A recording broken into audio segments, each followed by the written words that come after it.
So you're familiar with the term midlife crisis. Midlife is probably the Rodney Dangerfield of life stages. It don't get no respect. And that's partly because we think of it as a time where people are going through a difficult time. And there's actually some evidence of that. The U-curve of happiness research shows that on average, 45 to 50 is the most difficult era of one's adulthood, with 47.2 being the worst. For those of you out there who are 47.2, your mileage may vary. It's not everybody who's at 47.2, that's just the average. So I've come to believe that yes, there is a dip there, but what's interesting is after that dip, people get happier and happier. So people's 50s are happier than their 40s, and their 60s happier than their 50s, and 70s happier than 60s, and women in their 80s happier than 70s. So what's going on here? I don't think midlife is a crisis. I think it's a chrysalis.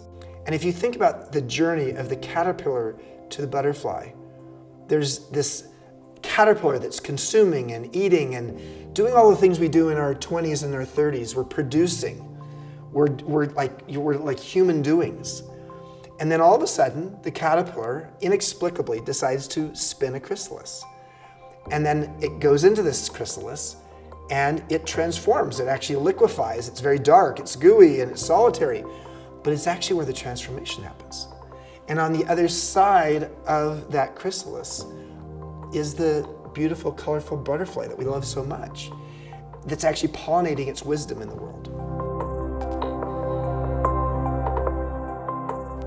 So what if midlife is not a crisis, but it's a chrysalis? It's a time when we actually are ready for transformation. And sometimes those transformations are things that we do on our own, but sometimes they are involuntary. They're the divorce we weren't expecting, they're the job we just lost, there's the health diagnosis that was a surprise, there's the parents passing away, there's the pain of an empty nest. All those things happen in midlife.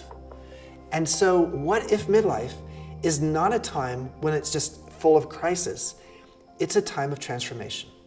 It's a chrysalis.